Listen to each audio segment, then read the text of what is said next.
नमस्कार दोस्तों, मेरा नाम गुरुमुखी है। स्वागत है आपका हमारे चैनल वेब अकेडमी लर्निंग पर। यहाँ आपको कंप्यूटर कोर्स की शॉर्टकट लर्निंग वीडियोस मिलेंगी। पूरी डिटेल्स क्लास और कंप्यूटर कोर्स देखने के लिए हमारा ऐप डाउनलोड करें, जहाँ step by step full videos उपलब्ध है। तो शुरू करते हैं short term course video point. आज हम करेंगे desktop introduction, task bar, icon, desktop refresh, output device, input device, notepad, calculator, wordpad, MS word, excel, MS power point, internet basics. Start करते हैं। सबसे पहले डेस्कटॉप इंट्रोडक्शन।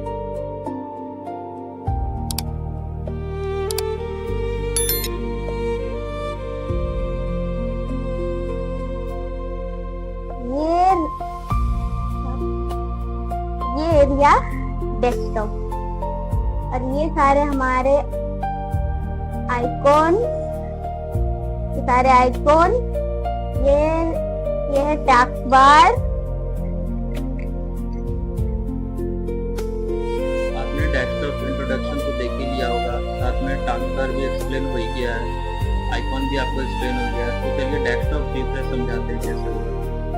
डेस्कटॉप को refresh करने के लिए आप डेस्कटॉप पे आ जाएंगे। जैसे मैंने बताया पहले भी कि ये पूरा एरिया डेस्कटॉप है, तो हम इस एरिया पे ही रिफ्रेश करके बताएंगे किस तरह रिफ्रेश किया जाता है।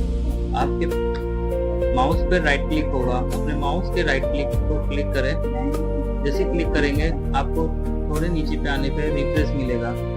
लेफ्ट क्लिक से भी रिफ्रेश कर सकते हैं, राइट क्लिक से भी रिफ्रेश कर सकते हैं।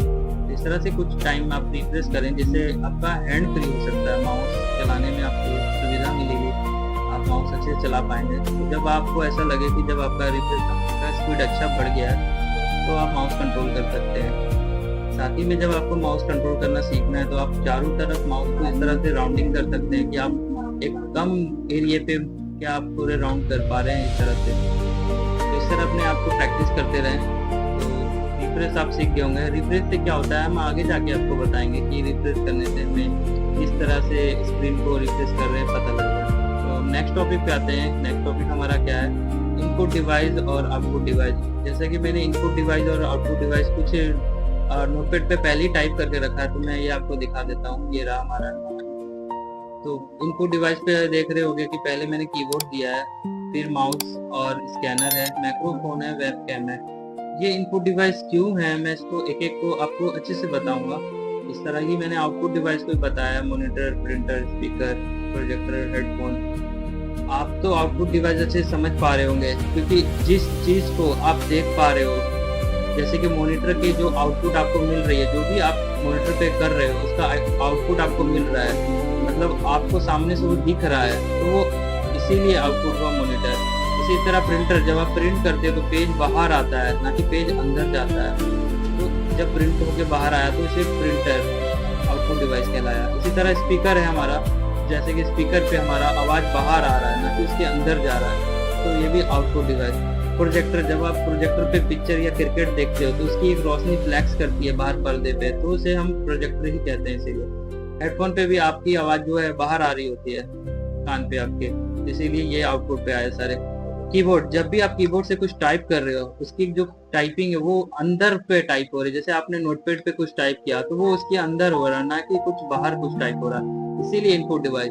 और जब आप माउस का कर्सर चला रहे हो और रिफ्रेश कर रहे हो तो जो भी अंदर हो रहा है, तो इसीलिए ये भी इनपुट डिवाइस है हमारा माउस। स्कैनर, स्कैनर शायद आप अच्छे से भी जानते नहीं होंगे, फिर भी मैं कुछ बता रहा हूँ। स्कैनर से क्या होता है कि जब हम कोई फोटो अपलोड करके स्कैन करते हैं तो वो फोटो कंप्यूटर के अंदर जाता है, ना ही कि फोटो बाहर आ जाता है, इसीलिए इसको इनपुट डिवाइस कहते हैं। माइक्रोफोन, माइक्रोफोन जैसे मैं अभी बोल रहा हूँ इस वीडियो पे, ने माइक्रोफोन का यूज किया है, तो इसमें जो मैं बोल रहा हूँ उसकी आवाज अंदर रिकॉर्ड हो रही है, ना कि बाहर आ रही है।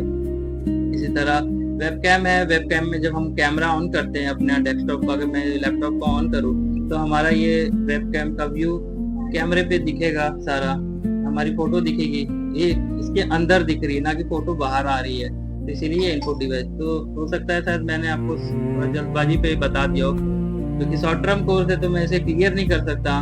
अगर आपको इसको पूरी अच्छी जानकारी चाहिए तो कमेंट बॉक्स में मैसेज करें, तो मैं आपको इसके ऊपर अच्छे से डेफिनेशन दूंगा ताकि आपको अच्छे से एक्सप्लेन हो सके। तो नेक्स्ट आते हैं, टॉपिक हमारा क्या है, नोटपैड। तो नोटपैड की मैं एक एक जानकारी अब दूंगा नेक्स्ट वीडियो पे। Thank you. तो इनपुट और आउटपुट तो मैंने आपको एक्सप्लेन कर दिया अच्छे से। तो चलिए 7 नंबर पॉइंट नोटपैड पे चलते हैं, इसे अच्छे से क्लियर करेंगे हम नोटपैड को। तो पहले तो मैं आपको नोटपैड को ओपन करना सिखा देता हूँ, कैसे ओपन करना है उसे। सबसे पहले विंडोज पे आएंगे, या आप इसे स्टार्ट भी बोल सकते हैं। यहाँ पे आके स्क्रॉल करना है। ऐसा नहीं है कि आप यहाँ के ऐसे देख रहे हो और आपको नहीं मिल रहा। आपके माउस पे एक स्क्रॉल होगा जिसे चक्री बोल देते हैं, उसे स्क्रॉल कीजिएगा। अगर आपका स्क्रॉल वर्क नहीं कर रहा है तो आप मैनुअल कर सकते हैं। लेफ्ट क्लिक को प्रेस कीजिएगा, ये यहाँ पे आ गए। अब जैसे ही यहाँ पे आते हैं एक पट्टी आती है, देखिए ये पट्टी पे आके लेफ्ट क्लिक को दबा के रखना है। ऐसा नहीं कि एक बार दबा दिए तो वो आपको नीचे तक ले आएगा, नहीं। आपको इस पट्टी पे लेफ्ट क्लिक को दबा के रखना है, तब आप नीचे कर सकते हो। ऐसा तब करना है जब आपके माउस का स्क्रॉल वर्क नहीं कर रहा है, पर अगर वर्क कर रहा है तो बहुत अच्छी बात है। तो चलिए स्क्रॉल करते हैं और नीचे आते हैं। नीचे हमको आना है विंडो एसेसरीज तक। ये रहा विंडो एसेसरीज, जहाँ पे हमें आपको नोटपैड दिख रहा होगा। ये रहा हमारा नोटपैड। तो ये नोटपैड का फर्स्ट लुक है जो मैंने पूरे प्रोसेस से ओपन किया है नोटपैड को। ये प्रोसेस मैं विंडोज 10 पे यूज कर रहा हूँ, हो सकता है विंडोज 7 का प्रोसेस थोड़ा अलग हो। तो जैसे जैसे हम वर्जन पे बदलते हैं हमारा ओपन करने का पैटर्न भी बदलता है, पर नाम सेम रहता है कहीं ना कहीं। तो ये आपको मैंने फुल मेथड बताया, मैं आपको शॉर्टकट भी बता रहा हूँ। आपके कीबोर्ड पे देखिएगा सेम इस तरह की एक की होगी जिसको विंडोज की बोलते हैं। आपके अगर ये कीबोर्ड पे दिख रहा है तो उसको दबा के रखिएगा। दबाने के साथ में प्लस आपको आर भी दबाना है, मतलब विंडो की दबा के रखिए और आर भी दबाइए। इस तरह से एक डायलॉग बॉक्स आएगा और डायलॉग बॉक्स का नाम रन है। आप इस रन पे टाइप कीजिए नोटपैड। जब आप नोटपैड टाइप करते हैं ओके कीजिएगा। जब आप ओपन करेंगे तो ये शॉर्टकट मेथड से मैंने जो नोटपैड खोला ये भी आपको अच्छे तरीके से समझ आ गया हो। फिर भी अगर आपको लग रहा है कि नहीं आपको ये समझ आ रहा है या कुछ कंफ्यूजन है तो आप कमेंट करें। तो नोटपैड का लुक आप देख रहे हैं फर्स्ट कैसा है। साथ में मैं इसमें आपको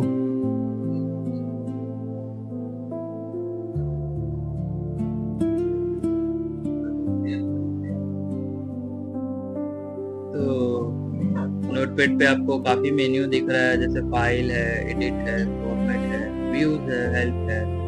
कुछ मेन्यूज तो मैं जरूर क्लियर करूंगा, पर हो सकता है कुछ मेन्यू मैं नहीं बताऊं। फिर भी अगर आपको सारी जानकारी नोटपैड की चाहिए तो जैसे मैं बार बार बता रहा हूँ कि आपको इसके लिए फुल वीडियोस पे आना पड़ेगा और पूरी जानकारी लेना। ठीक है, तो फिर मैं एक इस पे सिंपल सा कुछ आपको समझाने के लिए एक मेथड यूज कर रहा हूँ।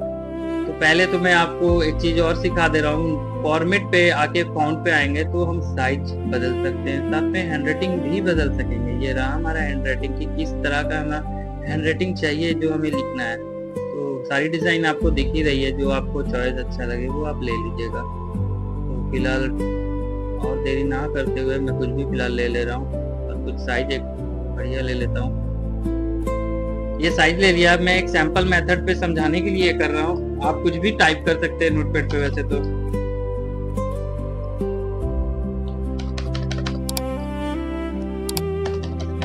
इस तरह टाइप करना है आपको।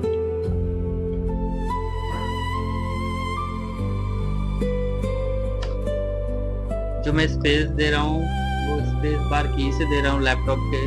छोटी छोटी जानकारी जो मैंने नहीं इस वीडियो पे क्लियर की है, जैसे न्यू फोल्डर बनाना या उसको डिलीट करना या फोल्डर का नाम रखना, मैं इसी में साथ ही साथ वो सब भी आपको सिखा दूंगा। पर हो सकता है फिर भी कुछ चीज छोटी छूट जाएगी तो आपको कमेंट बॉक्स पे हमें बताते रहें।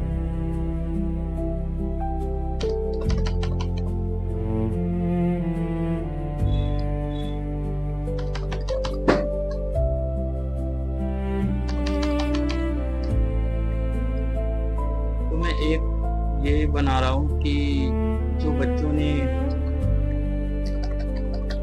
सब्जेक्ट पे इंग्लिश पे उसने कितने मार्क्स लाए हैं, इस तरह से मैं सारे मार्क्स अपलोड कर रहा हूँ। ये आपके कीबोर्ड पे नंबर की से आप नंबर डाल दीजिएगा।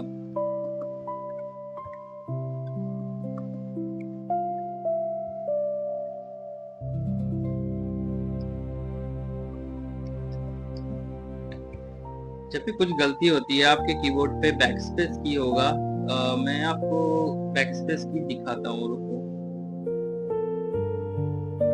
आप कीबोर्ड से जो सर्च पे OS के लिखेंगे, आपको एक ऑन स्क्रीन कीबोर्ड करके भी मिलेगा। जब आपका कीबोर्ड वर्क नहीं कर रहा होगा तो आप इस तरह से शॉर्टकट कीबोर्ड खोल सकते हैं। तो मैं इस पे आपको बैकस्पेस की दिखाने के लिए खोल रहा हूँ। ये बैकस्पेस की है, ये आपके कीबोर्ड पे दिख रहा होगा। ये स्पेस बार की है, जिसे आप नाम पे स्पेस दे रहे हो। कैप्स लॉक है, जब कैप्स लॉक आप ऑन करते हो तो आपकी कीबोर्ड की सेकंड लाइट ऑन हो जाती होगी। आप इस तरह से नोटिस कीजिए जरूर। तो जब आप ये ऑन करते हो तो सारे लेटर कैपिटल ही दिखाने लग जाते हैं, और जब मैं इस कैप्स लॉक ऑफ करता हूँ तो सारे लेटर स्मॉल हो जाते हैं। कुछ की और भी है, शिफ्ट है, ऑल्ट है। जैसे विंडोज प्लस मैंने अभी R दबाया था और साथ में मेरा वो रन डायलॉग बॉक्स आ गया था, तो ये यहीं से मैंने किया था कीबोर्ड के। इंटर की से आप नेक्स्ट लाइन पे आते हैं। जैसे कि मैंने देखिए अभी कंप्यूटर को कर लिया है। मैं टोटल अभी इसे अपने से नहीं करूंगा, मैं सिखाऊंगा टोटल कैसे करना है। तो फिलहाल मैं इंटर की से नीचे आ रहा हूँ। तो देखा आपने, मैंने कीबोर्ड का यूज ना करके ऑन स्क्रीन कीबोर्ड का यूज करके इंटर प्रेस किया है। तो ये मैं आपको एक्सप्लेन करने के लिए कीबोर्ड को बाहर किया है। और अभी फिलहाल मैं इसको मिनिमाइज कर देता हूँ और नेक्स्ट नेम पे चलते हैं। जब भी आप मार्क्स चढ़ाएं तो ये ध्यान रखिएगा दोनों एकदम लाइन पे रहे। ऐसा नहीं कि कोई आगे हो या कोई ज्यादा पीछे हो, तो इस तरह को एकदम साइड पे लाइन पे अच्छे से रखते हुए चलिएगा। मैं एरो की का यूज कर रहा हूँ लेफ्ट राइट करने के लिए। ये है हमारा एरो की, जैसे ये रहा। देखिए अगर मुझे लेफ्ट की ओर जाना है तो मैं लेफ्ट एरो कर रहा हूँ, राइट की ओर जाना हो तो राइट। अगर मुझे अपवर जाना है तो मैं अप की यूज करूंगा, और डाउन आना है तो डाउन की का यूज करूंगा। ये एरो की है। तो मैं ये कीबोर्ड से कर रहा हूँ। मैं यह समझाने के लिए ऑन स्क्रीन कीबोर्ड पे आपको आके एक्सप्लेन कर रहा हूँ। तो करते हैं आगे।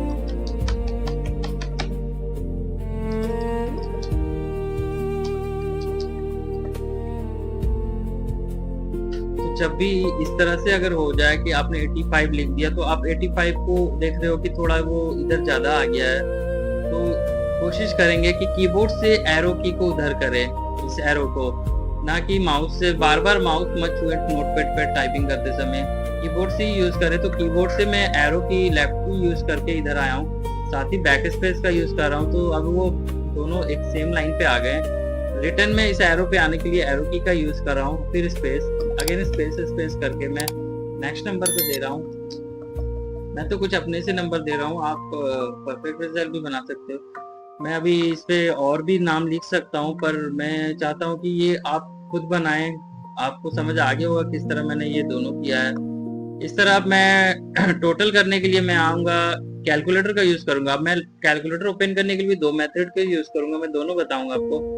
तो स्टार्ट विंडोज पे आया हूँ, फिर सेम पैटर्न स्क्रॉल कर रहा हूँ और विंडो एसेसरीज पे आऊंगा। यहाँ मुझे कैलकुलेटर मिलेगा। ओके, विंडोज 10 पे यहाँ कैलकुलेटर नहीं रहता है।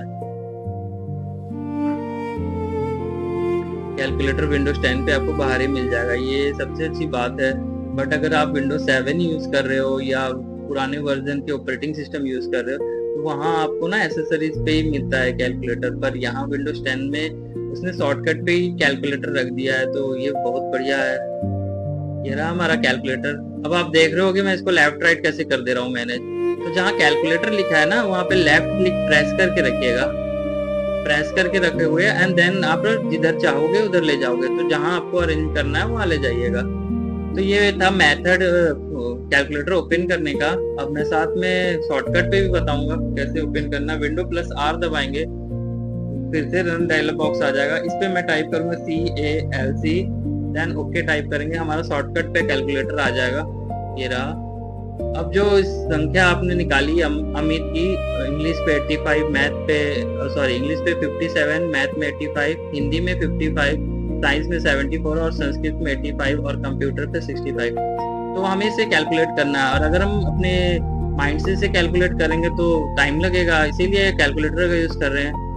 पर जो पढ़ने में तेज होते हैं वो तो मुंह से ही कैलकुलेट कर लेते हैं फास्ट, तो हम इसे कैलकुलेट से यूज करते हैं। चलिए 57 कीबोर्ड पे आपको प्लस का साइन दिखेगा, मैं आपको दिखा रहा हूँ। यहाँ पे इसका कीबोर्ड थोड़ा एक्चुअली अलग रहता है और जो हम कीबोर्ड यूज कर रहे हैं वो अलग है। तो आप अपने कीबोर्ड पे देखिएगा आपके होगा प्लस का साइन, इस पे तो मुझे नहीं दिख रहा है, तो इसको छोड़ते हैं और कैलकुलेट पे वापस आते हैं।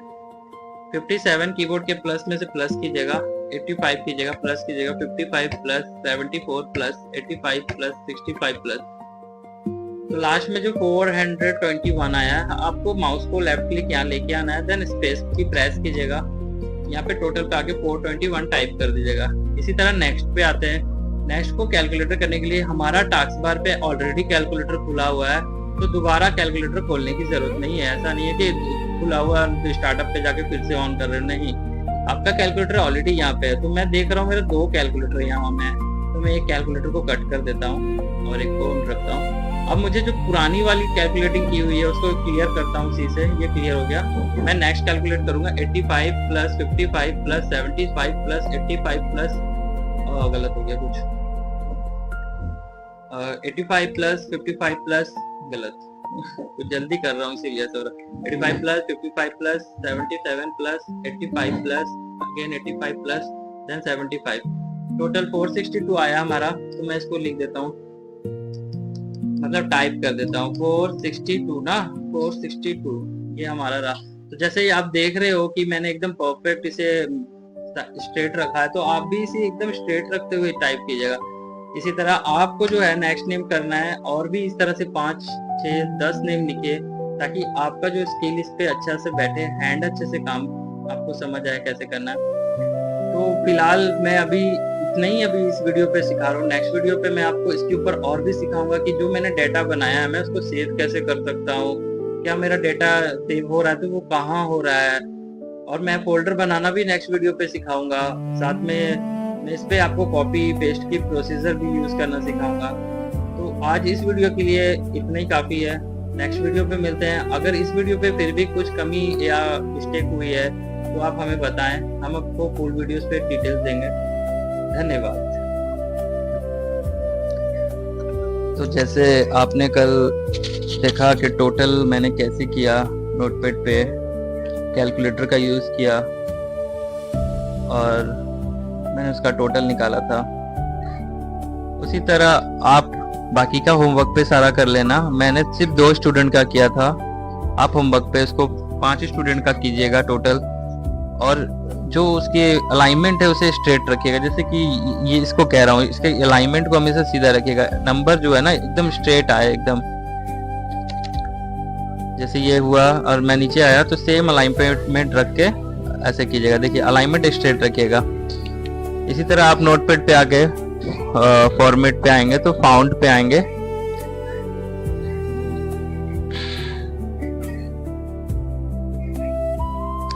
तो आपको ये कुछ डेटा आपको यहाँ पे हैंडराइटिंग मिलेगी और ये फाउंट स्टाइल्स है। आप यहाँ से इटैलिक वगैरह यूज कर सकते हो, बोल्ड है, इटैलिक है।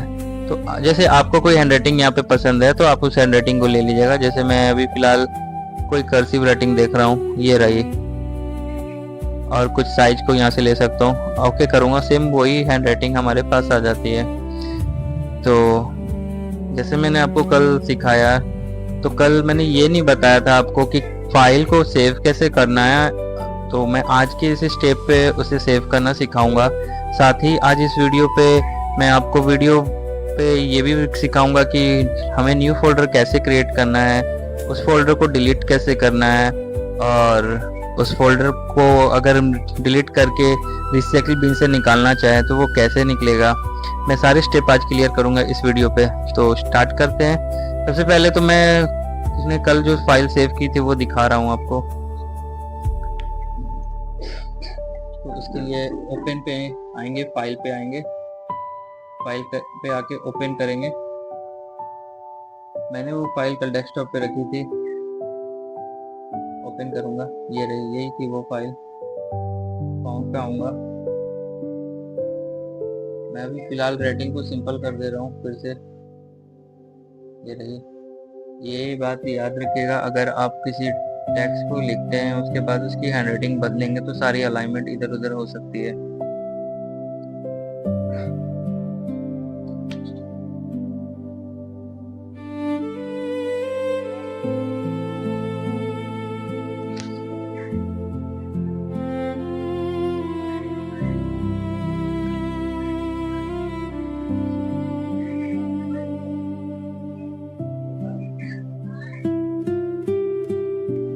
ओके, तो हम इसी टास्क के ऊपर आज मैं आपको कुछ नया सिखाऊंगा। आपने देखा ना मैंने फाइल को कहाँ से ओपन किया। मैं फाइल पे गया, ओपन किया यहाँ से। मैं इसे फिलहाल डोंट सेव कर रहा हूँ। फाइल पे आऊँगा, मैं ओपन करता हूँ, डू नॉट सेव। ये फाइल ओपन कर रहा हूँ, फिर से अपनी फाइल को मैंने ओपन किया है। मैं इस पे आज आपको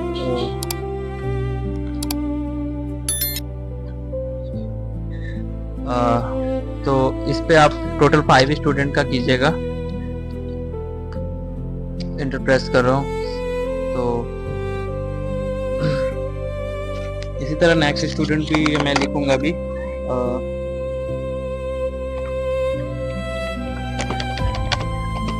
कल मैंने आपको स्पेस बार भी क्लियर कर दिया था, बैक स्पेस क्लियर किया था, कैप लॉक बताया था। जब कैप लॉक आप ऑन करोगे तो कैपिटल लेटर टाइप होने लग जाएगा।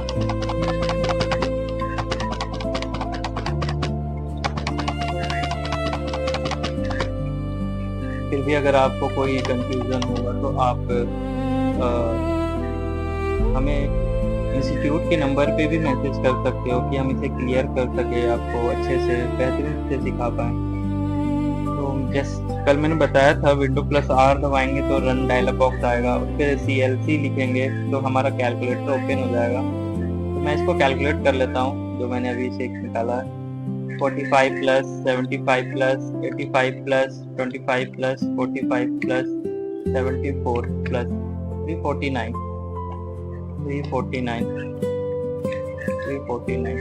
ठीक है।